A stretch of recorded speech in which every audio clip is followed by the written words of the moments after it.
Is it working? Is it working? I think it's working. Another technical difficulty. Hello.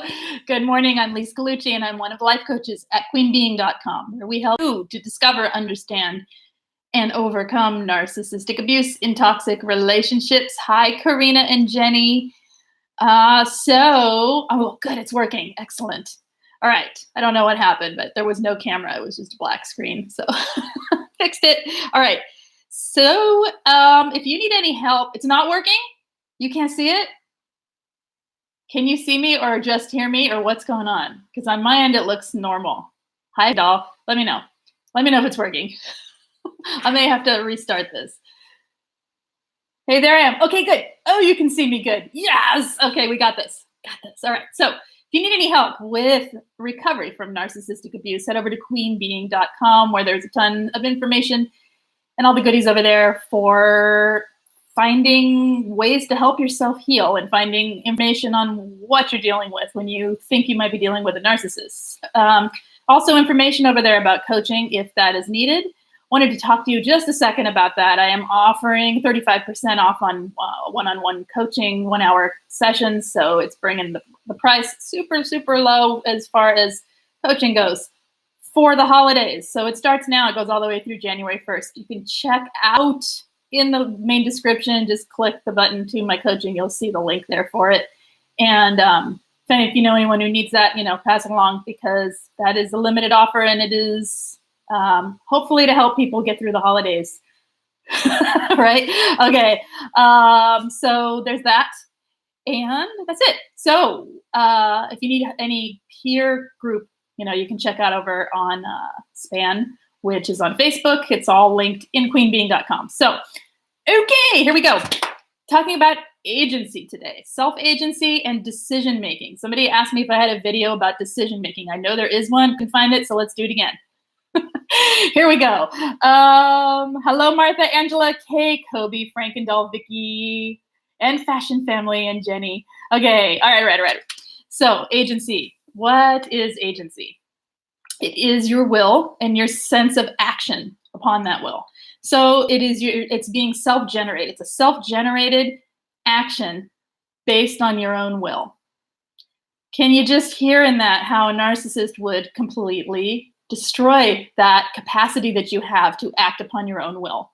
Well, let's talk about why. So, first of all, we give over our entire life, right? We give over our existence, our purpose, our function, to serving the narcissist's ego, to serving their delusional state that they live in, to maintaining and trying to have some sense of normal relationship with a toxic person. It isn't possible. So we lose ourselves in the process, right? We don't have any sense of will, because if we act upon our will, their controlling nature will rein us back in and say, no, you can't do that. You have to act on what I tell you to do, right? It's because of the way they control and the way they, I have never heard of agency. And 3 years ago in a counseling session, mind blown, until 3 years ago, mind blown, totally transformed my life. Right? It's the giving over of self to something else that makes us lose our sense of agency. And when you do it enough and it becomes habit and it's ingrained in you that is how you're supposed to function in a relationship, then you have nothing, you don't even know how to make a decision or what your will is. The narcissist will, the devaluing makes you second guess yourself constantly. So you're going to make a decision and you have no empowerment within that decision because you're constantly second guessing yourself. You hear your voice, I want to do this. And then you hear another voice saying, well, if you do that, you're going to be wrong. Oh, no, that's stupid. Why would you do that? Whatever the narcissist has programmed into your head to believe that you can't function to make a decision. They want you to function by their decisions. They want to control you so that they can manipulate the world around them to serve and suit their delusion of what they think the world is, which is one that serves and feeds their ego, right? So what are we saying here? I've been using the term empowerment. Yes, empowerment is a huge piece of this, right? It is empowerment. This is empowerment. The act of agency is just the act of being able to take action towards your own will. Simple as that, right? Let's see. Hello, Iraq. How have you been? I will not live this way anymore. I want out. Just know I need time. Great topic. Excellent. Hi, Grace. Hello. Yes, over the years, I allowed my agency to be eroded down to where I only saw myself in relationship as a sexual object. And there's that, right? You have nothing left except the one thing that you can do, and that's be an object. That's where narcissism takes you if you're in too long. It's where it takes you. You become somebody else. You're a pawn in their life. You're literally a thing to be used, and the only way to live it is to accept that. Because if you fight against it, then it escalates all the devaluing and the fighting and the terrible stuff. So the more you uphold agency, the more you uphold your own will, your own decision making with a narcissist, the harder it is to live with that narcissist. So this is what they don't. This is why they're keeping the lid on all of this, and this is why we, because we're peacekeepers, start losing the agency fast. Okay, and then it just gets where you come out the other side. You're no longer with a toxic person. You don't even know how to function. You don't know how to make a decision. It's narcissistic abuse creates a denial of self. Okay, and it's instead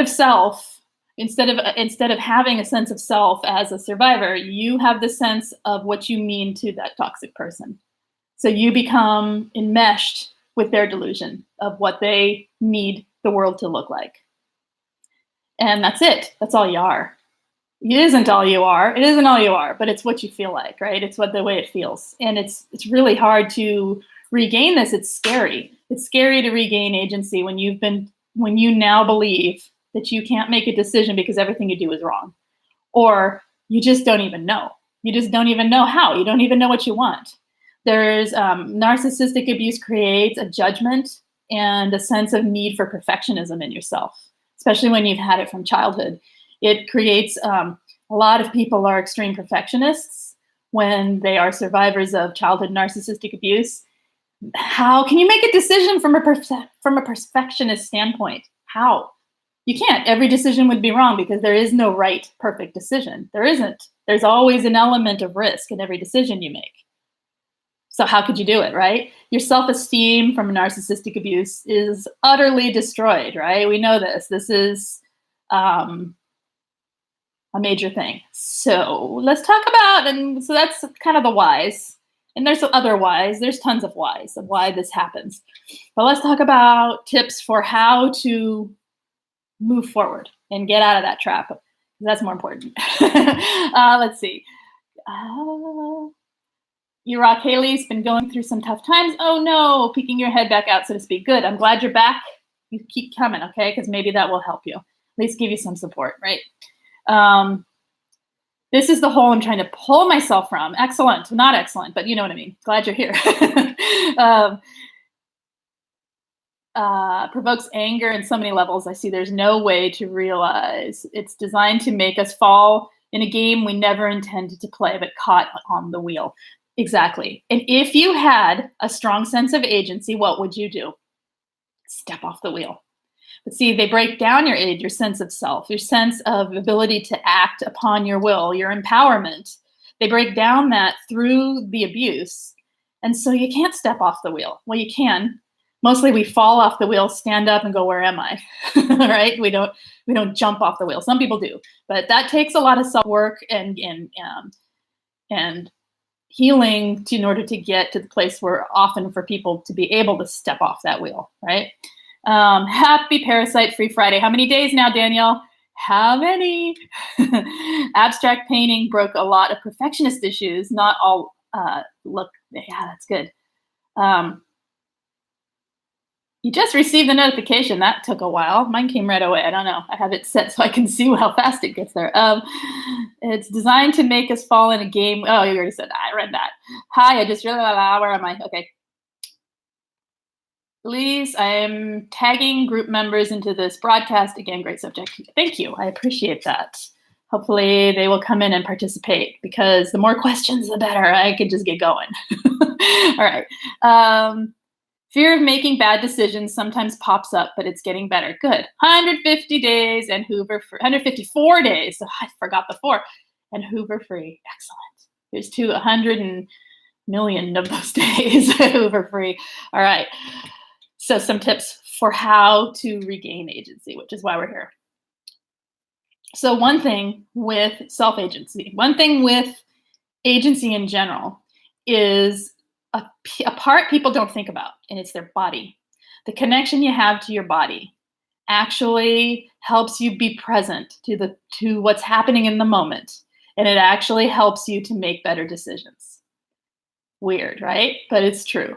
So people who, okay, if you ever notice when you're trying to make a decision and you feel really flustered and I don't know what I want, I don't know how to do this, I don't know what to, I don't know, yeah, you're just like, I don't know. Are you aware of your body? You might feel flushed and you might feel like dizzy, or you might feel, but most of the time we're kind of dissociated from connection with our bodies.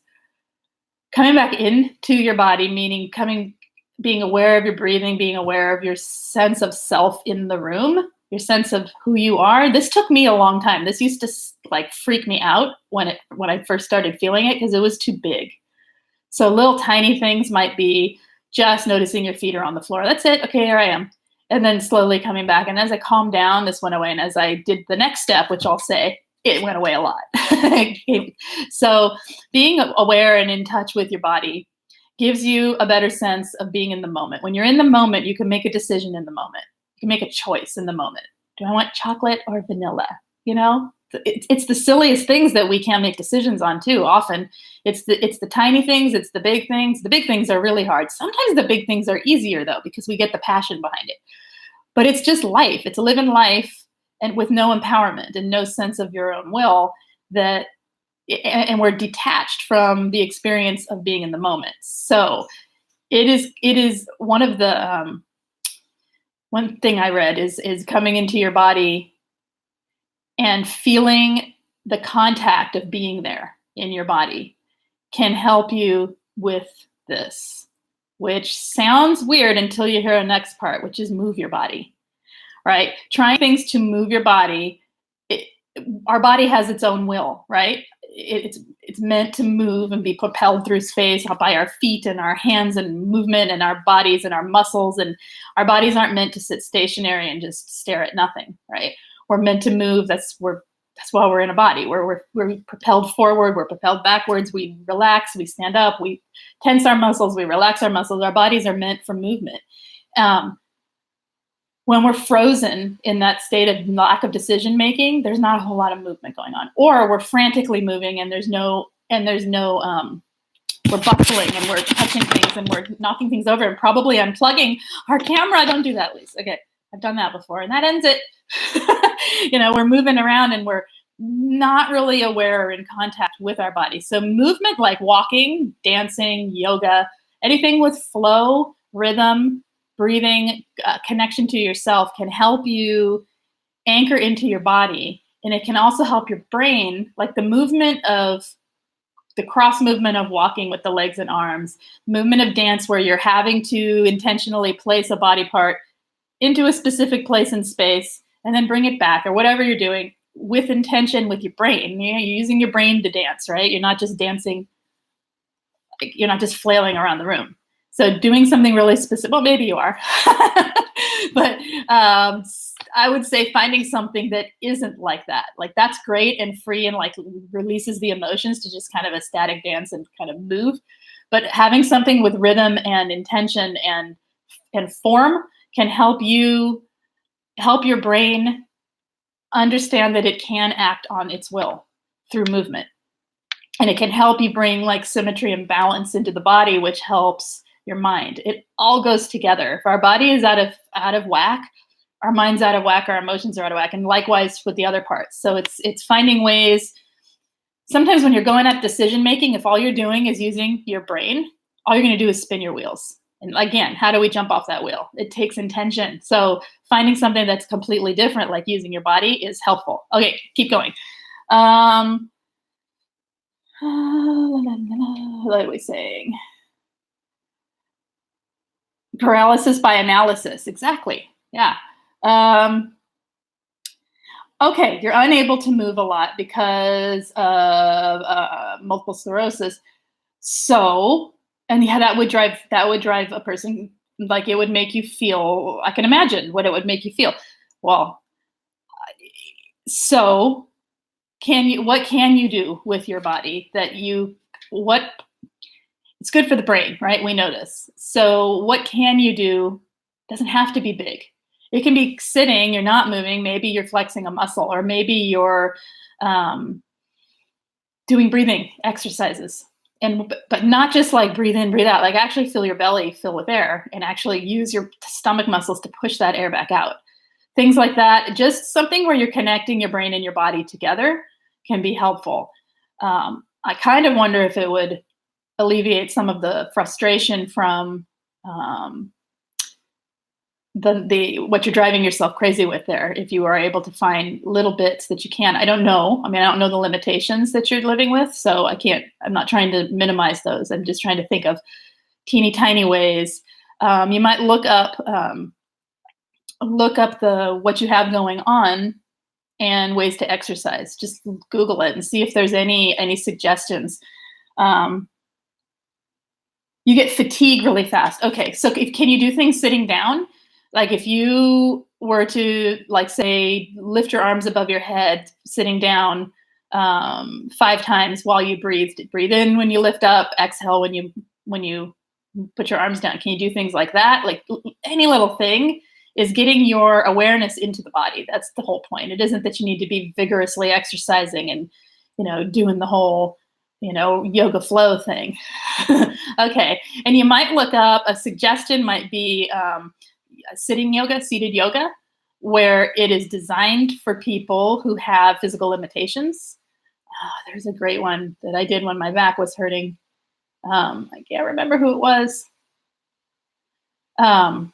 Anyway, Qigong. Yes, Qigong. That's another good one. And you can do any of these seated or standing, and like limiting your standing and then having a chair near you so you can sit down. Know your limitations, and that's working with your body though, right? That's working with where you are and not trying to push into being somebody else's ideal of where you should be, right? Okay. Hi, Mo Cowboy and Violet and anyone that I missed. Quantum physics. Who else did I miss? I'm sorry if I missed you. Janae. Okay. All right. So the body part, that's one piece. It's just one piece.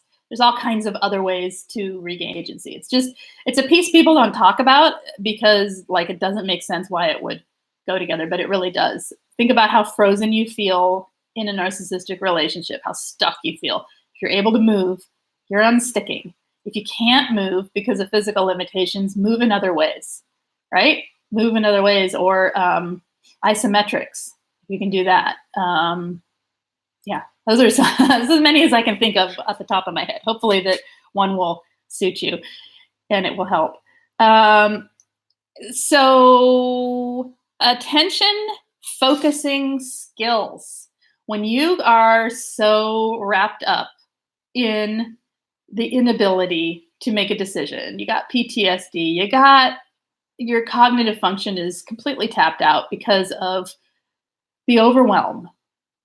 Okay, we have to limit, and I have to. It's useful. I say that a lot, and I don't mean we have to. You actually don't have to do anything. It's useful often to limit things that overstimulate you. Figure out what's overstimulating you in your day and limit it. Screen time, there's a big one. Limit the screen time. You don't need to be on the screen constantly. Why are you checking your texts every 15 minutes? Just limit it to a couple times an hour if that works for you. What are we saying here? Sit and be fit was a home video workout. Was that it, Lise? I don't know, but that's a good one. I don't know what it was. It was some man, and it was yoga that I did when my back was hurting, and it was super easy to do, and it was like too easy, but it was great because I was moving. What are we saying here? I was successful moving my fingers over a keyboard. Heck yeah, every success. Okay. Actually, noticing that you're moving your fingers over your keyboard is the point. It doesn't matter how big the movement is or how much the movement is. Um, I tried EFT tapping. Is that helpful for you? Doing nothing is a success when compulsivity takes over. Exactly. If you're an avid mover, then sometimes sitting still and meditating, sitting still and doing nothing, sitting still and just being present is the answer, right? It's just that most of us get stuck in that dissociative or disconnected from the body, the disembodiment feeling of floating away when we have to make a decision. And so coming back into balance where you're like in your body is what I was talking about. All right. Oh, good. I'm glad you found that helpful for you. Keep up with it. Some people really get a lot out of the tapping. Um, okay. Well, okay. So limiting things like screen time, finding things that help you maintain focus. See how I did that? Brought my focus back. Things like meditation, um, taking walks. So if you're going to spend a bunch of time on a screen, try to spend equal time in nature. I did this one summer where every time I tried to balance my indoor outdoor time, I actually felt really good. It was very difficult time wise to do that. So I think it's a little extreme, but I had the time that year to do it and it was awesome. So I know it works. Take walks when you can, even if they're short, even if it's to the corner and back. Get out and expand your awareness toward other things. If you are overwhelmed, you're not going to be able to make a decision. It's just not going to happen. You're going to make random decisions. You're not going to make decisions. You're just going to pick and choose. You're going to overthink all that stuff because you're completely maxed out and your attention's all over the place. So try to get your attention back in small ways. And movement is one. Taking walks is one. If you can't take walks, go to the window and look outside and see how far you can see in the distance. Change your focus. Literally change your focus to focus your attention. If you find yourself like staring at screens all day long, get up, go to the window, look outside, and see how far in the distance you can see. See what you can recognize. Name some things. Oh, look, there's a lamppost and a dog. Someone's walking a dog over there. That dog is brown, I think. Wait till it gets closer. Oh, nope, it's actually black. All right, like notice what the heck's out there instead of always looking straight ahead. If you're always daydreaming and staring off into space, then bring something back into focus. Pick up an object and study it for a minute. Like bring your intentionally use your focus several times a day, more than several. It helps you learn to have attention skills, right? Okay, so when in life, hi Darla, hi Bonnie, when in life, when around other people, learn to observe and not absorb. Big topic, short talk on it, okay? The more you take in of other people, the more you take in from other people, the more you are absorbing other people's energy, other people's emotions, your story you're telling yourself about why they're doing what they're doing, right? The more you're absorbing the exchange that is maybe real, maybe isn't, the less room you have for your own will. So it's not that we want to block people out so that we have massive empowerment and will. That would be not good. It's that if you're around someone and they're behaving a certain way, why are we absorbing any negativity from that other person? Or why are we self-judging based on the eye roll that they gave us that has nothing to do with us, most likely? And if it does, they're being rude. So why do we care? It's all of that absorbing. It starts to diminish your ability to focus on your own will. So it's important to set boundaries and remove toxic people from your life, step away from toxic situations. It might be a person is perfectly fine. They're having a bad day. The situation in that moment feels toxic to you. Don't engage, step away, don't absorb it. They're having a bad day. They're my friend. I love them, but they kind of suck right now. Bye. Or how can I support you? You can't. And they just want to keep venting at you and throwing at you. It's perfectly okay to say I'm done talking about this right now. I'm going to walk away. It is. You can set those boundaries. When you do that, you have more room for your own sense of will, and you're also actually acting upon your will because you don't want to take on that negativity, right? All right. Pinch yourself lightly. Put something cold in your hand. Sensory stimulation brings you back in the body. Yes, exactly. That's another good one when you can't get up and move around a lot. Having something in your hand, having something, a scent around you, something to bring you back in your body. Okay. The topic today is self-agency and making decisions. So we talked about why, how narcissists destroy your sense of agency. Now we're talking about tips for regaining it, and they're kind of not direct tips. They're things that are more it's like tools to build something that allows you, your sense of will is already there. It's your ability to act on it. We know we want something. That's why we're uncomfortable. Otherwise, we just lay there and be like, go ahead, do whatever.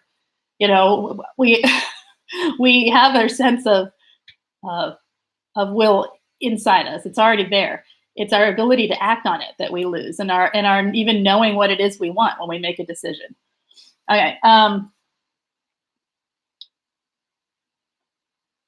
It's hard for me now, though. I'm not reacting with the downstairs neighbor, but I've been practicing and not absorbing. Still, no, I can't be around all the time. Nowhere else to go now.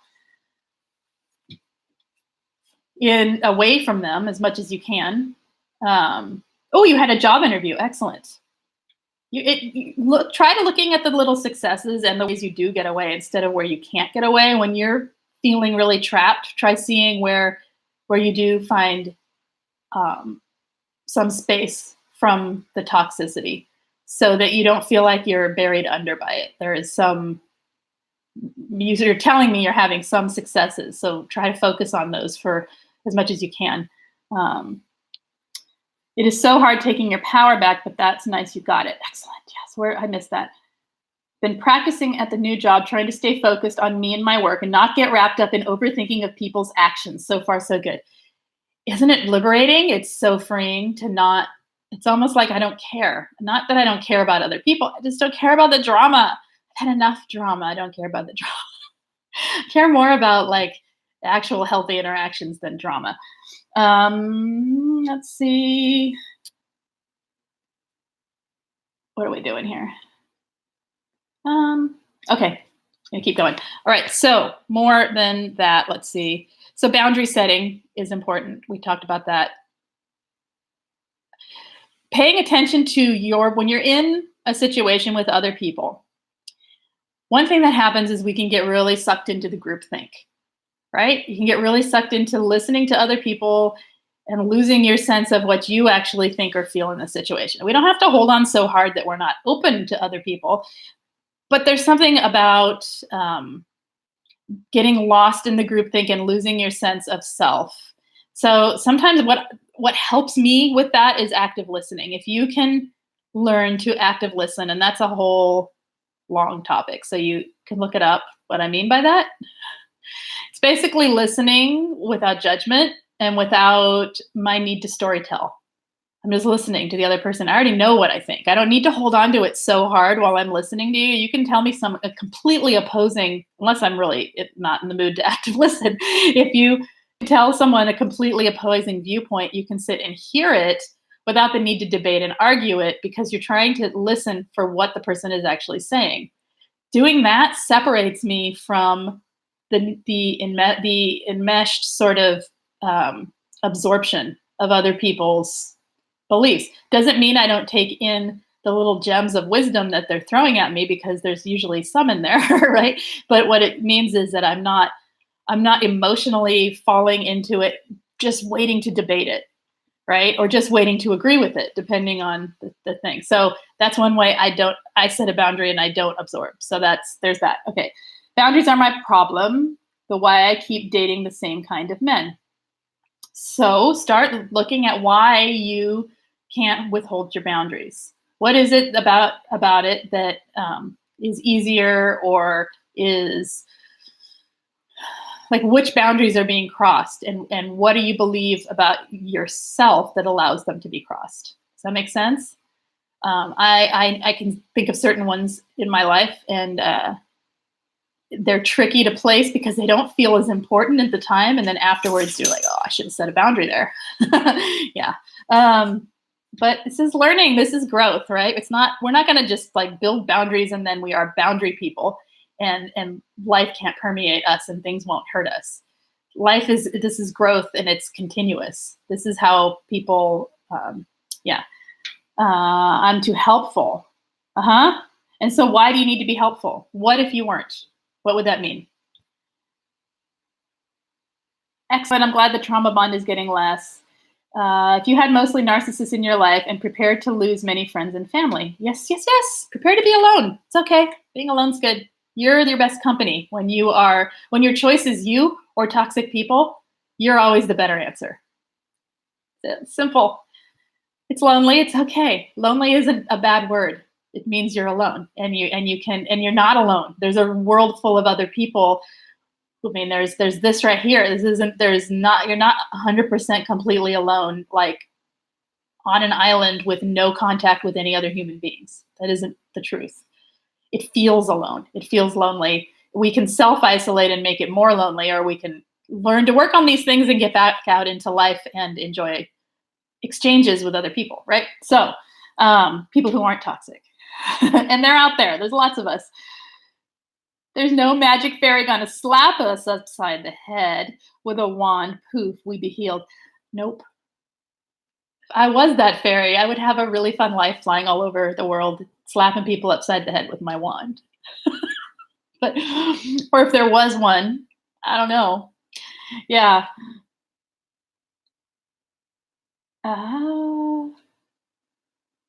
What are you doing here? All right, so boundaries. Okay, next thing. Be open in your mind and your heart to learning. Sounds weird, but if you are closed to learning, you can't make a decision because you can't fail. Learning is about what? The unknown. It's about taking the unknown and trying to understand it.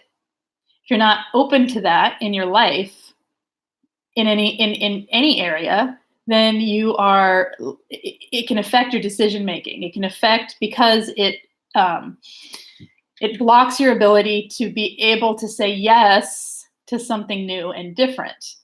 A lot of decisions are hard to make because there's something new and different presented to you. And you don't know which way to go. Do I stick with the normal safe path or do I go with something new and scary? And if you're not willing to learn and have your mind and heart open to your own learning, then you get kind of stuck. So see where that affects you and see if that resonates at all. You're not by yourself, you're with yourself. Excellent point, Jenny. Yes, you are. You're with yourself. When you are with yourself, there's nothing more wonderful. It's really great. It really is. And then you have more capacity when you are able to be by yourself and enjoy it and be with yourself, you have the capacity to share exchanges with other people in a totally different way. You're not clinging to what you need from them, and you're not trying to present yourself in a way that is people pleasing so that they will reciprocate. If they don't reciprocate, bye, I'm fine alone. You know what I mean? You don't need to worry about it as much. I don't love myself and I don't need anyone. I love myself and I don't need them. I'm like, what? No, please. Right. I totally agree. Crack myself up. What would you say that was funny? I missed you, Martha. Being alone is way better than being abused, triggered, and feeling insane around a toxic person. Definitely. Yeah. Okay. So, being open. So learning to manage your emotions. Again, that's part of the overwhelm, right? And when you live your life following a string of toxic limiting beliefs, how can you make a decision? How can you act upon your will? You can't. You can, but you're always second guessing it and it isn't comfortable. And this isn't just letting go into the decision. There's always a deliberation when you are emotionally reacting to your own negative beliefs. So it's really important to listen to the negative limiting beliefs and work on changing those beliefs. doesn't matter why they're there, or that somebody else put them there, or that you have always felt that way. So be open to learning that you do not need to limit your life with your negative beliefs. Right now, they may have been put there by someone else, but they're living inside you. So you get to make the choice of whether or not you choose to step away from that toxic patterning and programming that's been placed in your head. This stuff is not easy, okay? Never said it was. Not gonna lie, it's not. It's not. It gets fun. It really does, because you start looking for ways to just knock those beliefs to their knees and change to something better. But that takes a while, and that's okay. Okay, understand that's not easy. People who say this is hard, I 100% agree. This is hard. This is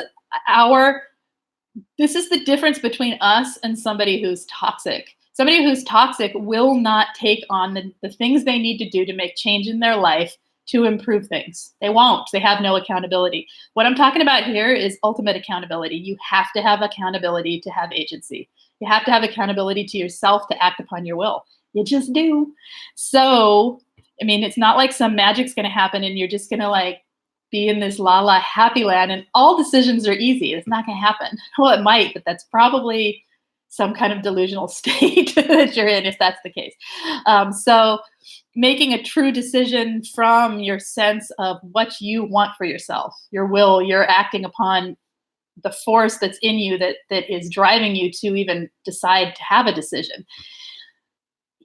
The limiting beliefs are like anchors to the I can't. So work on those. Listen to them. Stop hiding from them. Stop. They ain't going anywhere. You're never going to hide from them for real. You just listen to them. Listen to them and change them. And realize that this is my programming. This is not me. I was taught this and I can change this. I can unlearn it and I can be open to learning something new. Your heart needs to open to yourself, right? Meditation is how I'm able to get limiting beliefs gone. There are so many techniques, right? And I have done entire videos on limiting beliefs and I will do more. But just understanding that that's a place to work. Hearing them is the first step. Can't hear them. I've had people say, I don't even know what I tell myself. And like, wow, I'm going to have to really listen to that dialogue in my head because they avoid it so much. So it's important. It's important we listen and we get rid of it. Okay, trusting your gut and your intuition is another decision-making factor. It's hard to get there when you have perfectionism, when you have limiting beliefs, when you have all this stuff layered on top. Once that stuff starts to fall off, once you start to learn how to work with your limiting beliefs and work with your perfectionism and all of the things that are like trapping you, then you can open up your mind and your heart to your own intuition and your gut, listening to your gut. That's a like kind of further down the line for most of us, but not always. Sometimes it's just, I get really anxious around this situation. I'm not trusting it. That's hard to know how to trust it when you have anxiety all the time. So trusting your gut maybe comes later, but it is part of the package, right? Sometimes when you can't make a decision, you just got to act. I see the deep end. I know how to swim. I'm on a diving board. I'm just going to jump, right? Sometimes we just got to do it, regardless of whether it's scary or not, which leads me to get your fear in check. Get your fear in check as to what you're afraid of. What are you so afraid of? If you listen to what you're afraid of, you're going to hear limiting beliefs and you're going to hear perfectionism, most likely. I'm afraid I'm going to fail. I'm afraid I'm going to make the wrong decision and I'm going to mess up. I'm afraid I'm going to step into another toxic situation. So what? So what if you do? Then what? Ask yourself that. Then what? What if I go on a date and I find out this guy is completely toxic? So what? I mean, as long as he's not crazy stalker material, but hopefully it's not. So you walk away. So you say, I'm done. This isn't it for me. So what do you learn from that? And when we learn from the experiences of these failed attempts, we learn that we can act on our agency and we can take care of ourselves at the same time. Mistakes happen. Things happen. People aren't what they think, what we think they are. These things happen. We can't be afraid of living life because of the mistakes we might make if we make the wrong decision. Does that make sense? If it's something you really want to do, then do it. And if listen to what's in your way, listen to the fear that's telling you why you can't, why you shouldn't. But with that said, The overthinking is not going to get you there. That's that hamster wheel we were talking about, the hamster wheel earlier, that this the running and running and running and running and running and running, the idea around in your head so many times that there's no actual thought going into it. When you're overthinking, you're not thinking. All you're doing is spinning your wheels. Overthinking is not decision making. Overthinking is flooding your mind with thoughts, allowing emotions to attach to those thoughts, and then letting it run away from you on its own. That isn't you directing your thoughts toward decision making. Decision making might be making a pros and cons list and stopping there and looking at that pros and cons list and using the tool you just created. That would be thinking. Overthinking would be making a pros and cons list and then sitting there and deliberating each point over and over and over and over and over and over and over again until it makes no sense anymore and your emotions are just running. And I don't know what to do. I can't make, So overthinking is kind of dangerous for this. So we got to figure out how to stop the overthinking. What are we saying here? How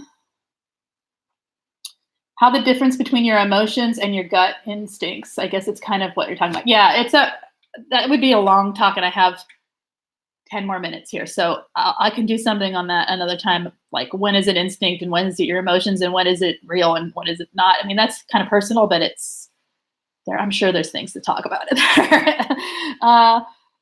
What are we saying here? Okay. What are we saying? All right. I don't know what I'm missing, but keep going. Keep talking, you guys. Let's see. I have a couple more. Talked a lot about perfectionism. What is that? Why do we have this perfectionist? Some people don't think they're perfectionists because they don't actually do anything perfect. That's me. I don't do anything perfect. Everything is a big but what I'm really telling myself all the time is I'm not good enough. What's that? That's perfectionism. That's thinking there's a standard of perfection that I'm not meeting. What the heck, right? We can all get better. We can all improve. We can all hold a standard up for ourselves that we'd like to achieve, but it's the judgment that comes in there that says I'm not good enough and yanks you back down. When you do that, how do you make a decision? You can't. It's just holding you just with your nose above the water, and you can't even see what decision you're trying to make. So what do you do with that? First of all, many abuse survivors are perfectionists, Karina, especially when they've had childhood abuse or anything in their childhood that has led them to feel like they aren't worth anything in that way, because we feel like there's a standard we're supposed to meet and we're not meeting it. So,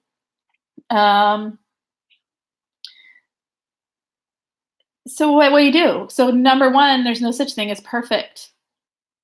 If there was perfect, you guys, so this is so funny. I'm sorry, I got distracted, but after you do a video and then you go check, I go to edit the text a little bit and pop it up as a replay, whatever, in the studio thing for YouTube. So it gives you this little run of photos that you can choose as thumbnails or whatever. They are so ridiculously funny. I think I'm cracking up in every picture. So excuse my happy demeanor. It looks like I'm talking about something that isn't what I'm talking about. I just smile a lot. Okay, anyway, I'm laughing because I'm seeing it happen again today, and I'm wondering what the little thumbnails will be today. I should take pictures and put them up. They're quite funny. Anyway, perfectionism. You see, I just totally went off topic, got all imperfect, whatever, who cares? There's no such thing as perfect. Find examples of people in your life that are completely imperfect and you adore. Right there, it proves that perfectionism doesn't matter. You don't have to live to anybody else's standards, and your standards are set by your limiting beliefs. What's that, right? So relaxing that sense of perfectionism, realizing that it isn't going to get you the love that you think is missing by being perfect. That's harsh, but it's true. Being perfect is not going to make the world love you. It's not going to make anyone else love you more. What we need is self-love, and to realize that our flaws and our quirks and all of that are just part of how we are. Yes, we can make improvements in our lives. And yes, some parts of us are fine just like they are. That there is nobody's perfect. It literally doesn't exist. We have a standard set so high from whatever happened in our lives that put that programming there. from society, especially, I'm sorry guys, but especially for women. The perfectionist, well, men have it too, but it's in our culture, right? um, the standards are just so ridiculously high. When I look at photos of all, I'm sorry if you guys use filters and stuff, but when I look at photo filters on beautiful faces, I want to cry because I think you are perfect as you are. You're perfectly imperfect. You're perfectly who you are. And you take this thing and you wash it out with filters. It's fun for effect. But when it's done as a profile picture, I think, my gosh, you are so beautiful as you are. Why are you covering it up? And that's a totally personal thing, but it's how I see this whole thing. It's how I see our inner lives, that we're trying to put on this sense of perfection for the world outside instead of being authentically who we are, which is already perfectly imperfect, right? And it's already exactly who we're supposed to be. And there's room for improvement, of course. Of course, you want to put a little makeup on and make it look nice and blah, blah, blah. That's not what I'm talking about. I'm talking about the complete illusion or delusion that we're supposed to be something other than we are, instead of an evolving, growing human being that is where they are and has potential and is trying to meet certain potentials. Does that make sense? A perfectionism is just like one of the worst limiting beliefs because it just completely keeps you a slave to your programming. So let go of that. Just be you. Just be you. And be okay with it. And when you hear the limiting beliefs, listen, ask what are you looking for? When you feel like, oh, I didn't do that good enough, or I fail every time. See, I didn't do it right. What do you need? What are you looking for? Work on those limiting beliefs. This is one thing for group coaching or coaching that is super useful. So if anyone needs that, head over there, because it's easy to work with somebody asking you the questions to help you shift your perspective on your own life. Not to tell you what to think or where to go, or therapy. Therapy works too. But in the sense of coaching, it is, here is the picture you've presented me. What do you see? What do you think you need? You know what I mean? And finding what do you want? What do you want? Where do you want to go? Let's get there.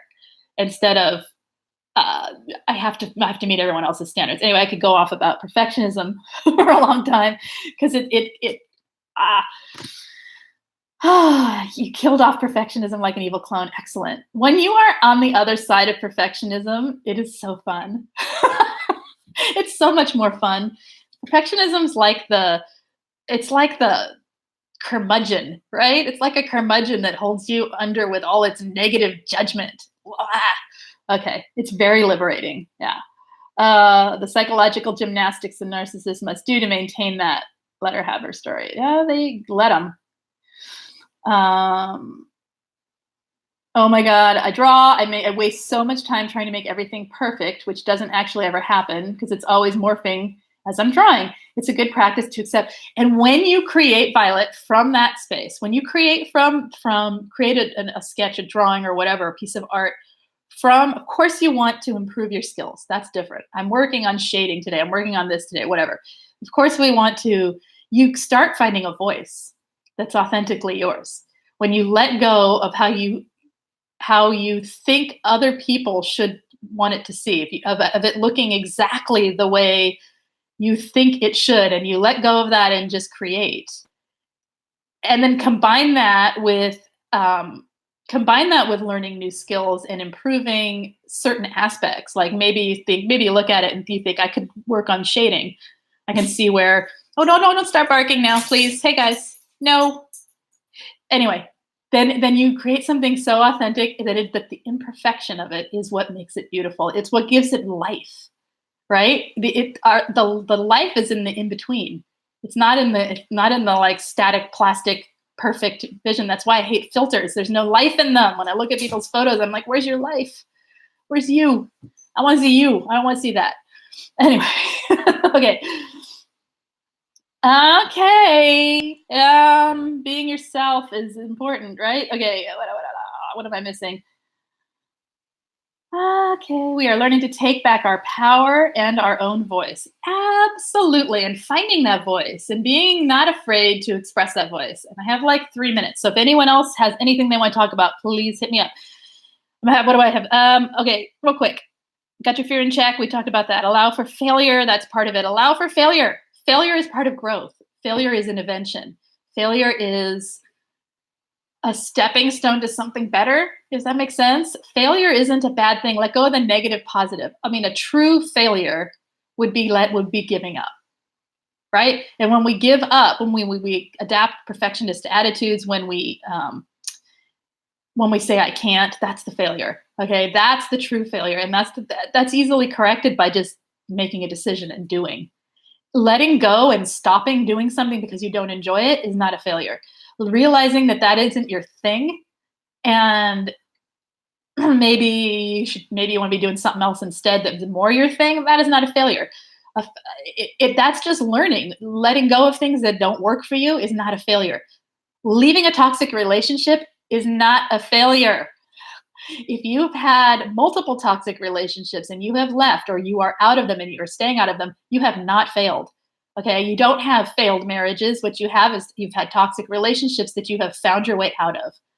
And you are now living a life that is not under the oppression of the toxic abuser. That is not a failure. That is a huge success. Okay. And so it's kind of like we have this negative script on things that we consider failures, and that limits our ability to make decisions and act on our agency because we're afraid of continuing to fail. So keep going here. I have just a few minutes. Being open to change is important. Letting go of fear and being open to change. If you're afraid of change, figure out why. That's another limiting belief. These are all like huge topics that each one could be a whole video on, or an hour of just chatting. So, okay. We're going to leave with this one and end with this one. Own your own mistakes. Mistakes are not failures. They're just mistakes. Okay. Own them. Perfectionism doesn't allow you to own them. Perfectionism buries the truth of them so that you don't learn from them. Learn from those mistakes. It's okay. It's okay to make mistakes. Be accountable without judging yourself. That helps you to make decisions, because some decisions are going to be bad ones. Bad. Whoops. I just said don't judge, and then I called it bad. But some decisions are going to be ones that don't serve your life, and that aren't the ones that, like, maybe you have two paths and you choose the right, when the left, you find out later on, was actually a path you would rather be on. That doesn't mean that you need to judge the one you're on. You can always divert to the other path, or you can always find another path. You don't have to keep going when you realize a decision isn't one that works for you. You can always switch. If you have the ability to act on your will and your agency, then you have the ability to make that discerning choice and make the switch. So there's that. Okay. All right. That's all I got for today. A lot of talking. All right. Let's see. Thank you. You are an amazing woman too. We're all amazing people. This is the point, right? The contributions you guys make help this whole thing. So let's get more people in here so we have more contribution going. All right. Learning to breathe, walk, and run for the first time. Fall down, get up, brush your teeth. Well, yeah, if you didn't learn to walk by falling down, you'd never have learned. Babies don't just like get up and start, running marathons. No, they toddle, fall on their bottoms, get up, do it again. They don't care. Think of your mistakes like the joy of a little child learning something new. They get frustrated and they have their fits or whatever, and that's fine. But they get up, they run around like a baby learning to walk, gets up, it runs around, it falls on its little tush. It doesn't think twice. It bounces off its tush, stands right back up, and keeps going. Every now and then when it's tired and cranky, it has a fit about the falling down. Usually by about 3 minutes, it falls onto its back, starts playing with something, and is totally absorbed in something else. Think of it like that. To me, that's how I would love to be able to make mistakes that way. Like, whoa, what'd I just do? Okay, I'm right back up. Not like, I'm right back up, but that's me. I'd rather do it playfully. Some people need the more, direct and fierce warrior approach, and that's cool too. Whatever you need, just learn to use those mistakes. I'm really rambling. Okay, here we go. So anything you guys, has a lot of information, wasn't it? Okay. Anything you guys want to talk about next week, let me know. I am going to talk about the cerebral narcissist. I know that. Potentially something with mindfulness and how to handle situations with children when you're co-parenting with a narcissist. I need a lot more information on that and some more questions, so I'm going to work on that. And yeah, anything else you guys want? Team Tiger. I took a picture, but I can't link it to anything. It's this place called the Dusty Tiger, and it has this tiger, and I thought of you guys again. That the tiger is everywhere. Okay. Oh, good. I'm glad you're back here. You rock freedom. Don't be a stranger, okay? If it helps, give the diapers to the narcissist. That's right. Okay. Okay. What am I reading? What am I reading here? Use the mistakes to learn from, a lesson for the school of hard knocks. For some, yes. Let it propel you forward with the new knowledge. Right. And what is it? It's all about being open to your own experiences in life. We get so closed out of fear because of, it makes sense, right? But I try to present this in like, okay, this is what we're dealing with, but there's a whole nother side to our life that we get to experience when we let go and we try to heal from what the narcissist has programmed into us. It's just programming, just get it out. Anyway, okay.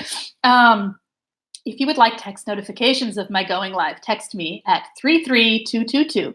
Put the word Lise Live, LISELIVE, one word, hit send, and I will text you about 10 minutes prior to going live.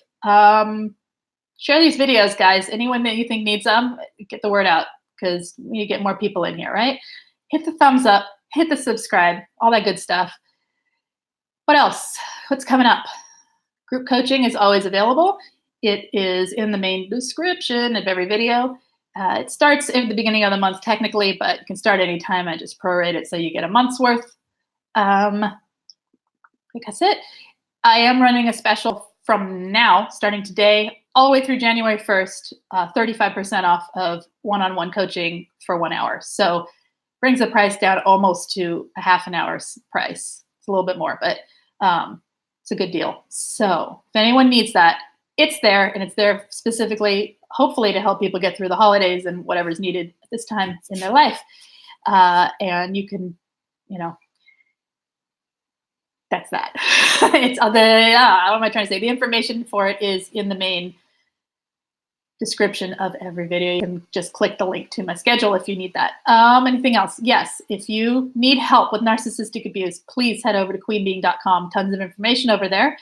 And lots of links to all kinds of other resources too. So there's that too. And you can always message me in any video about any topic that you would like me to cover. No guarantee I can, but I will absolutely try. And I will see you guys on Monday. You have a wonderful weekend, unless for some reason I pop on here before then. I might. I don't know. I never know on the weekends. You guys take care. Have a wonderful weekend. And work on this stuff. Work on some decision making. Let me know how it goes. Bye. Take care.